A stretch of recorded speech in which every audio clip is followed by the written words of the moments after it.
Alright guys, so we got the Suncom modem, and I know a lot of you wanted to check this thing out. The truck's a little bit messy right now, so just bear with me on that one.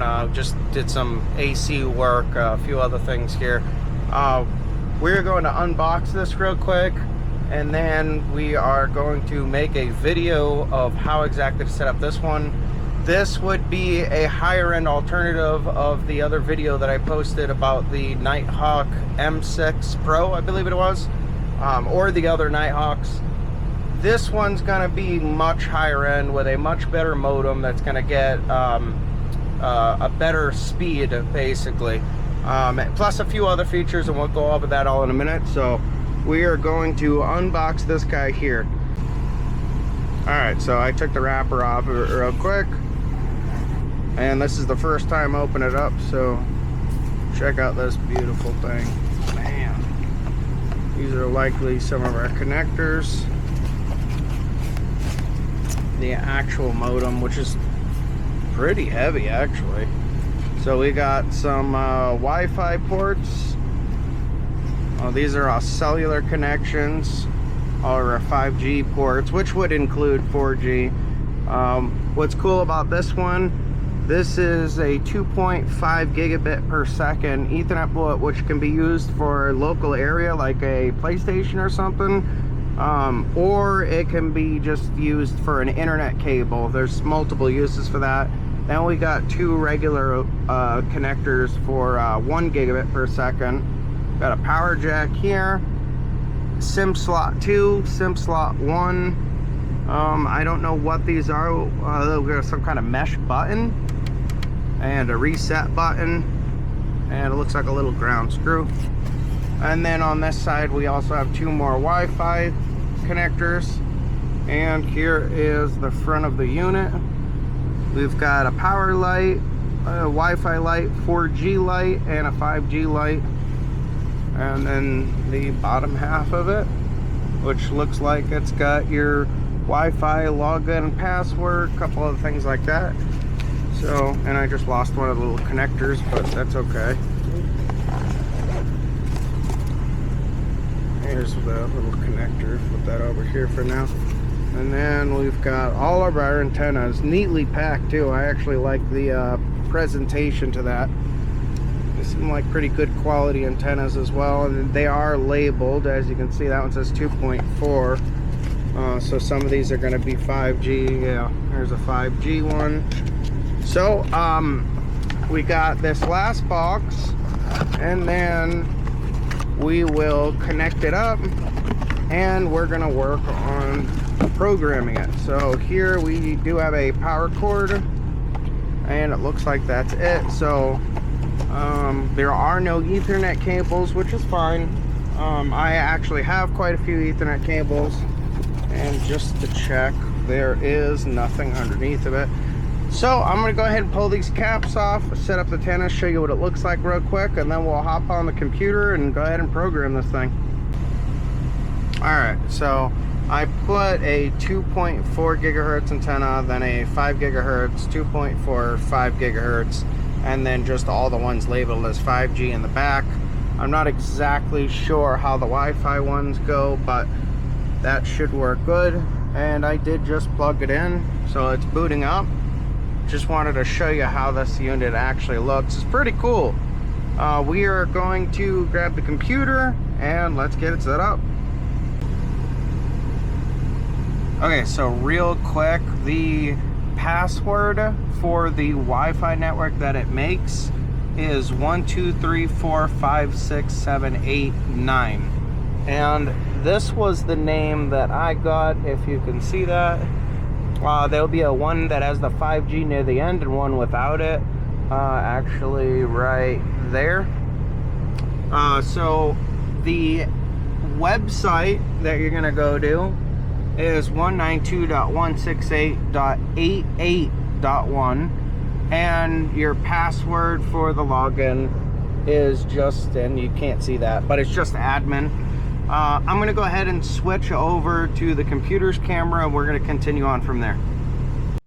Alright guys, so we're back. Now I've got you on the computer, so we can walk through this. this is the first time I've ever been in here, so I am going to cut the video every now and then just to make sure that I got everything right before we continue and actually put the IMEI number in. From my understanding, this should actually be really, really easy, and even for you, it's going to be very simple. Again, we are on 192.168.88.1. This is our router login. I connected to the Wi-Fi. There is no internet access, which I did actually get disconnected from it. This is probably going to happen to you too. So I'm going to have to try to reconnect back here. Here it is right here. We want to, it's going to keep dropping me off of it because there's no internet, which is fine. But once it connects, we will log in, and then we're going to check out the user interface and see where we go about adding it in an APN if needed, as well as changing the IMEI. So I will see you guys back here in just a little bit. Alright guys, so I checked it out. It's a very, very simple setup. Very simple, very easy actually. So I'm going to change a few settings, and then I'm going to put the IMEI in. I'm not going to show you the IMEI because I don't want you to have mine. But I also will talk to you about the TTL, which is something that will help for some of the carriers, and I would recommend that you change the setting regardless. But anyways, this is our main page. Nothing is connected. You know, I will block out that IMEI number on there, but this is all of our information. We are going to go just check out these. Now, we have internet, WAN mode. We want that on WAN. This basically just means that we're using this as a internet modem versus a router. So all these settings look to be fine. And of course, the big one, 5G. It was down over here. Enabled, roaming on, you know, all these different settings here. I'm not going to mess with any of these, and you can learn about each different mode that there is. We do have an APN tab. I am using T-Mobile, so we are going to have to add in one of those. Although this says auto, so I'm just going to see how it works first. We will change the IMEI and the TTL, put the SIM card in, and then let's just see if it's able to pull its own information. Anyways, we do have SIM selections for SIM slot 1, SIM slot 2, and then our TTL. So I'm going to turn on TTL and enable this. And most carriers are using, from my understanding, IPv6, but I'm just going to go ahead and put 65 on both. And I'm just going to go ahead and save that. And I would recommend you do that. 65 TTL is what your cell phone typically uses on the network. This will help distinguish hotspot data versus phone data. 65 would be the phone. You don't always have to do this. I've not had to actually use this, but there are some carriers that you will have to use. Usually the IMEI being changed to a phone or a tablet will do the job. In my case, I am going to be using a phone line, but you can use a tablet line, and even if you do use a tablet line and a tablet IMEI, I would still set these at 65. If for some reason you're having issues, it's not working, then you can just use the TTL and disable it. So over here, under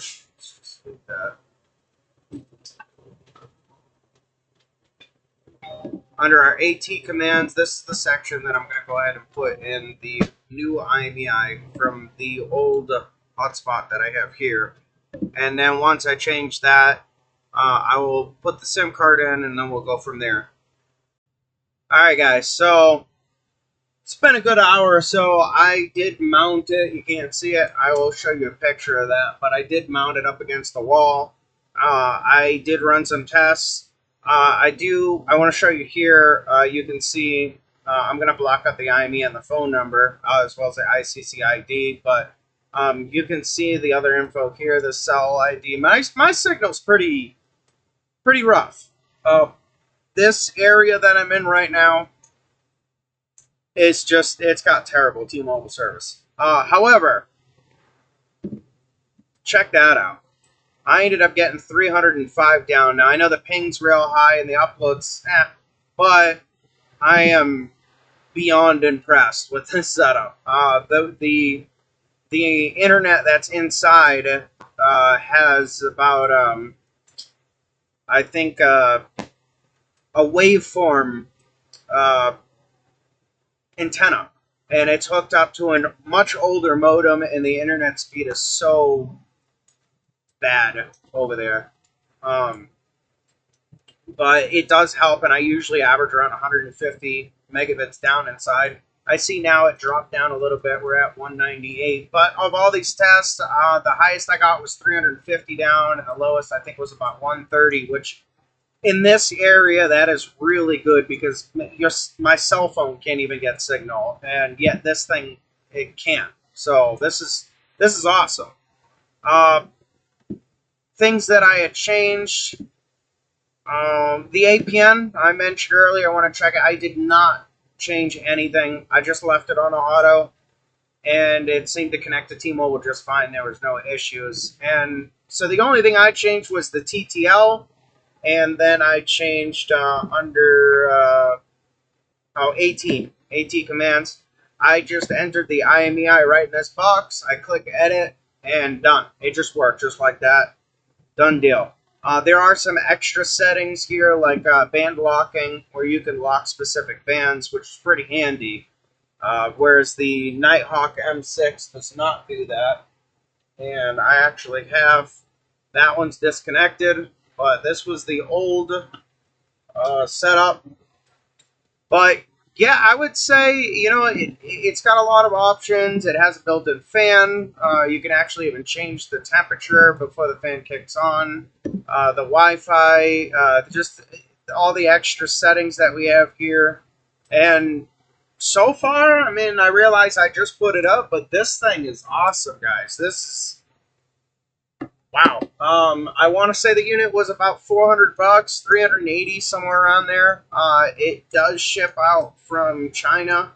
The company, as you can see, is called Suncom. I will leave a link in the description of the exact model that I had picked up, as well as the link of where you could buy it.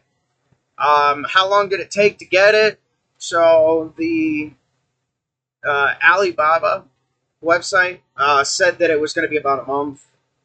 I got it in it was somewhere between a week and a half to 2 weeks, which was actually really good. And for me, it timed out perfect. It wouldn't have mattered if it came in any earlier.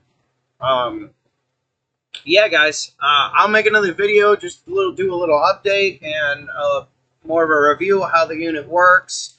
And you know, I hope this was helpful, and you guys were, you know, able to do something like this for your truck or for your RV. I've been doing this for 4 years. No, it's probably been longer than 4 years, actually, that I've been using these similar setups with Nighthawks, and you know, just using a tablet line. Whereas this time I used the phone line because of the priority, the carrier priorities, which I did mention in another video. But guys, if this was helpful, do me a huge favor. I am so close to getting monetization. If you could hit the subscribe button and like the video, man, I would really appreciate it. Thanks so much, guys. Take it easy. Alright, guys, so just before I close this video, I forgot I did wanted to show you how I actually set it up on the wall back here. I'm going to show you it real quick, and again, like I said in the last one, please, I am so close to monetization, so you have no idea how much it means. I know I don't have a lot of videos, but I am trying to work on it. I really want to focus on the tech side, should you say, of trucking, as well as some cool camera videos of just backing into docks. And if you've seen my prior videos, then you already know that, but just going to show you here. Oh man, of course it's going to end up being too dark here. Hold on, we'll put a flashlight on just so you can see it. There you go. So I just put 2 screws in the wall, mounted up, and then I used, if you can see, there's a screw right up on the top. That just keeps it from being able to bounce around. And then you got your antenna set up, and from the bottom I can see the you know, the status on it and everything.